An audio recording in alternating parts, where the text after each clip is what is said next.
cita-citanya tentunya Indonesia mengontrol deposit emas dunia. Hal itu banyak yang akan bilang lo gila gitu ya, tapi sekali lagi kegilaan ini harus kita fight demi bangsa dan negara, karena nggak siapa lagi yang melakukannya kalau nggak kita semua. Anda semua adalah pejuang, Anda adalah orang-orang pemenang, Anda semua adalah orang-orang yang membawa perubahan, Anda semua adalah orang-orang yang new mind, Anda yang sangat peduli dengan kemenangan bangsa ini, yang udah capek bangsa ini miring ke sini, miring ke sana, dan Anda ingin berdaulat. Dan saya janji, suatu hari saya janji, saya akan melakukan sesuatu yang mungkin dalam hidup saya nggak pernah saya akan lakukan itu.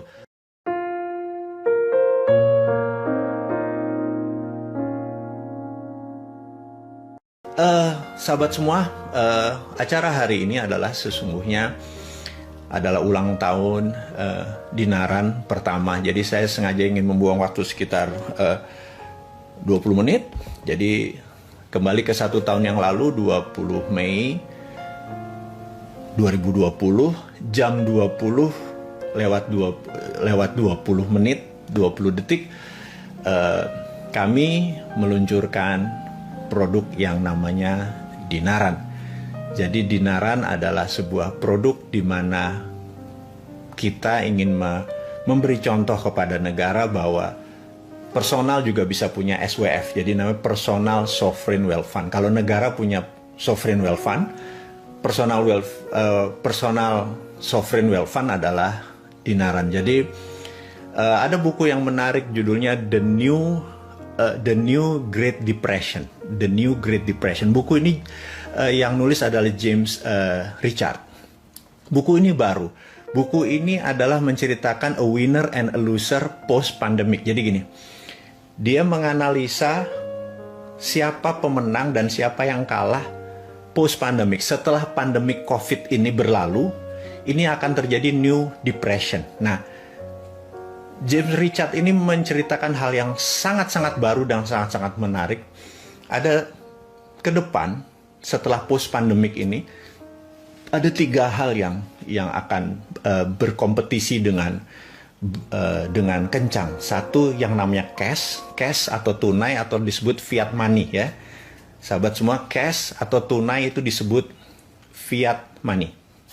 Kemudian versus crypto. Jadi kripto saat ini sedang uprising, sedang naik. Jadi dan terakhir adalah versus gold. Nah, yang kita mau bicarakan adalah tadi cash, fiat money versus crypto versus gold. Nah, dia menganalisa bahwa yang menang adalah nanti crypto dan gold. Jadi nanti dari 3 yang berkompetisi, cash atau fiat money. Fiat money itu begini. Aduh, saya nggak bawa lagi. Mudah-mudahan ada contohnya. Wah, saya nggak bawa. Ini ada uang 50.000 gitu ya. Uang 50.000, uang 100.000 sama uang 2.000 perak. Itu bendanya hampir sama. Jumlah tintanya ya hampir sama gitu. Nah, yang saya mau menceritakan adalah bedanya kertas 2.000 sama kertas 100.000 ini sebenarnya nggak ada, cuma di angka bundernya saja. Itu yang disebut fiat money. Dan itu tidak disukai lagi oleh anak-anak kaum zilenial atau anak-anak digital. Mereka nanti lebih memilih cashless. Jadi uang itu akan menjadi cashless, menjadi digital. Dan digital itu terbagi 2, kripto tadi dan mata uang berbasis gold gitu ya. Nah, banyak negara yang saat ini mata uangnya tidak berbasis gold. Ada sebuah negara tetangga itu kalau ngeprintnya tuh nggak ada dolar gitu ya. Terus lucu sekali gitu ya. Kalau kita ngeprint rupiahnya pakai emas, itulah yang ada di Dinaran. Sahabat semua, kalau Anda memiliki Dinaran, maka Dinaran itu adalah gold digital system. Oke, sekali lagi, gold digital system. Ini adalah portable gold exchange. Ini susah banget nih bahasa ini. Ini adalah portable gold exchange. Jadi untuk pertukaran emas. Jadi Anda seakan-akan membawa alat untuk menukar emas kapanpun. Jadi sahabat semua, kalau Anda punya rupiah Anda taruh di Dinaran, nomor 1, Anda bisa ambil fisik emasnya. Itu 1. Anda ambil rupiah Anda transfer, besok Anda, bukan besok, saat itu juga Anda dapat emasnya. Itu satu. Yang kedua, emas itu boleh dikirim, mau Anda di Sorong, mau Anda di Ambon, mau Anda di Makassar, kita kirim. Gitu ya, minimum 2 gram. Kemudian kalau Anda mau datang ke kantor kita cuma punya 1 kantor karena ini bisnis digital. Anda bisa datang ke kantor kami, ambil fisiknya. Yang kedua adalah Anda masukkan rupiah Anda, tetapi goldnya Anda titipkan di custodian. Custodian kita sama ICDX. Adalah sebuah member di bawah Bapepti. Jadi kita secara legal standing kita di bawah Bapepti. Custodiannya dititip di sana. Kemudian di rekening Anda punya rupiah, Anda punya gramasi. Sekali lagi, nilai gramasi berat emas tadi. Kemudian Anda rupiahnya, sekali lagi, rupiahnya setiap hari turun naik tergantung harga demand supply. Tetapi gramasi emas Anda akan tetap. Jadi kadang naik, kadang turun. Kemudian rupiah Anda tadi, Anda mau apakan? Anda diamkan boleh sebagai nilai investasi. Tapi kalau Anda mau belanjakan, kemana misalnya? Anda mau pakai ke OVO, Anda mau pakai ke GoPay, Anda bisa lakukan. Kemudian Anda mau belanjakan ke edisi menggunakan kartu GPN edisi. Nah, di sini kartu edisi kita sebentar lagi akan Anda miliki, yaitu besok 500 kartu ini akan disebar kepada sahabat semua, 500 dulu. Mulai besok, sehingga Anda sudah bisa 1 debit, ngambil tunai di seluruh ATM di Indonesia selama ada logo GPN. Ya, Gerbang Pembayaran Nasional. Anda bisa melakukan debit dimanapun. Jadi ini sekali lagi, ini kita boleh bilang inilah pembeda dinaran sebagai payout system keuangan yang sangat unik, karena sekali lagi Anda punya nilai underlying emas tadi. Oke, sebentar lagi Anda akan dikirim 500 orang pertama dulu, kemudian itu tanggal 21 Mei nanti, dan tanggal 20 Juni, sebulan dari sekarang, 20.000 kartu akan disebar kepada seluruh pelanggan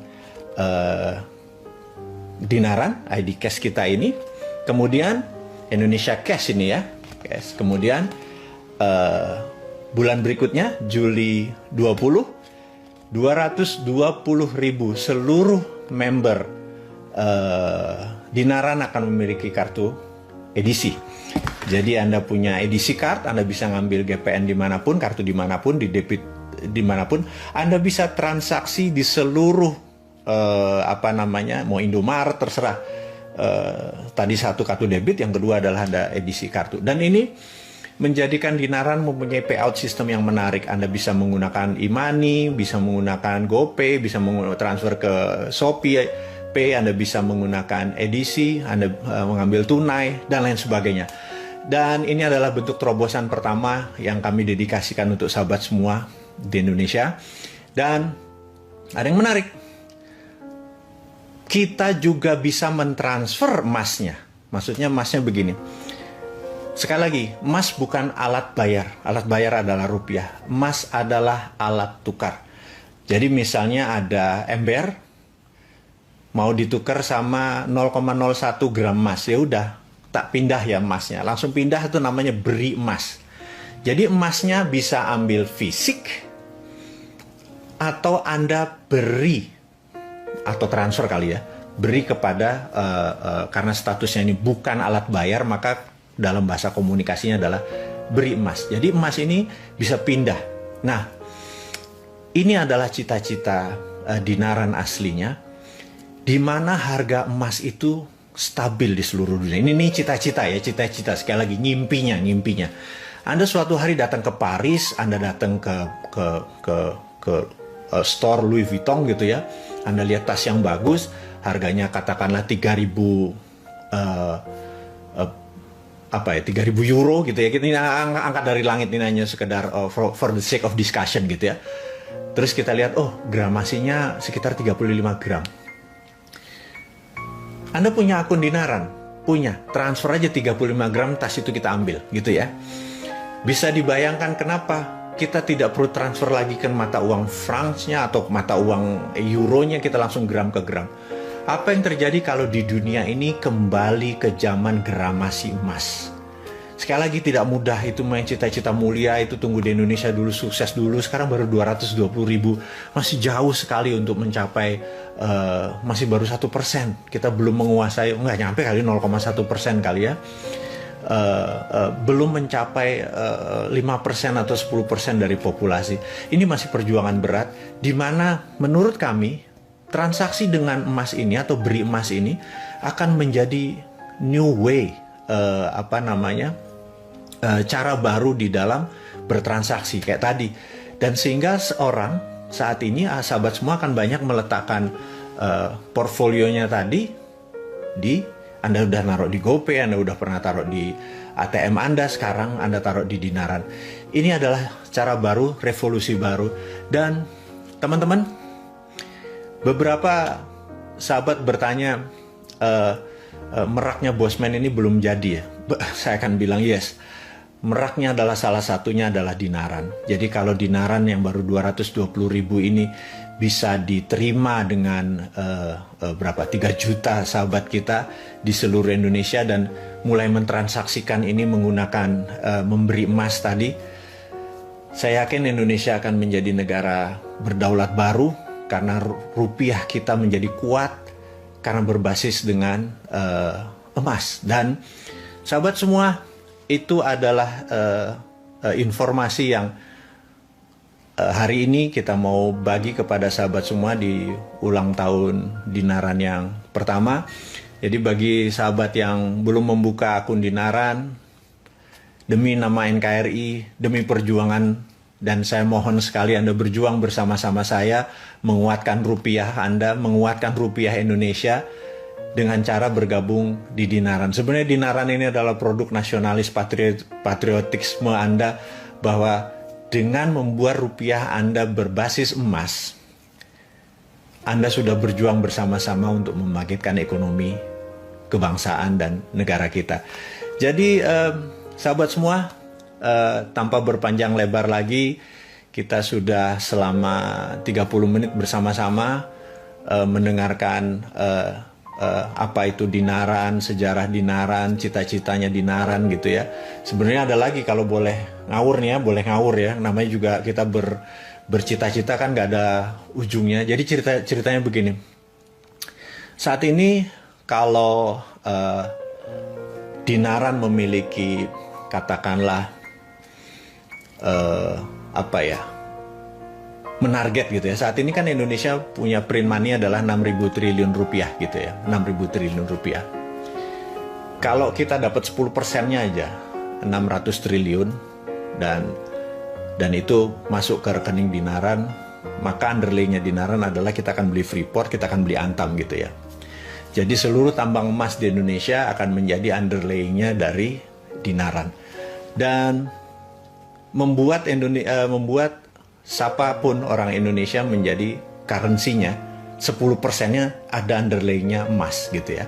Anda bisa bayangkan itu adalah cita-cita aja, cita-cita. Dan cita-cita berikutnya apa? Cita-cita berikutnya adalah 100 juta umat manusia di seluruh dunia menggunakan rekening dinaran sehingga bisa memindahkan emas tadi dimanapun. Dan cita-citanya tentunya Indonesia mengontrol deposit emas dunia.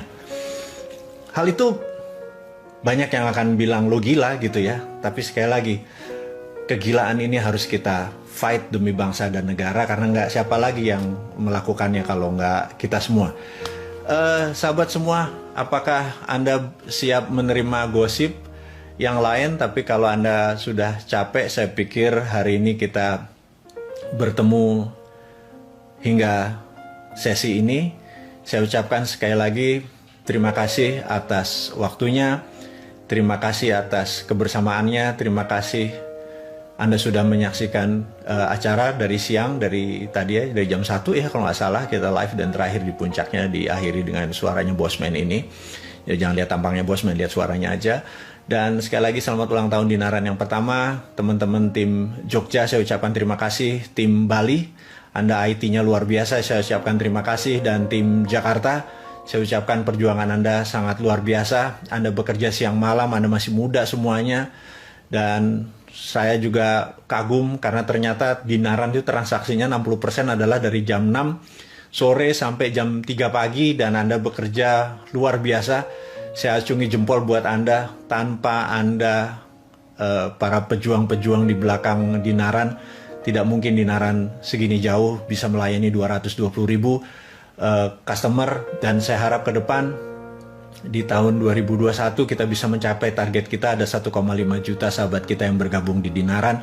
Dan semua yang saat ini menyaksikan acara Bossman ini, Anda semua adalah pejuang, Anda adalah orang-orang pemenang, Anda semua adalah orang-orang yang bawa perubahan, Anda semua adalah orang-orang yang new mind, Anda yang sangat peduli dengan kemenangan bangsa ini, yang udah capek bangsa ini miring ke sini, miring ke sana, dan Anda ingin berdaulat. Dan saya janji, suatu hari saya janji, saya akan melakukan sesuatu yang mungkin dalam hidup saya nggak pernah saya akan lakukan itu. Tunggu pengumumannya. Sekali lagi, akhirul kalam, mohon maaf lahir batin. Wassalamualaikum warahmatullahi wabarakatuh.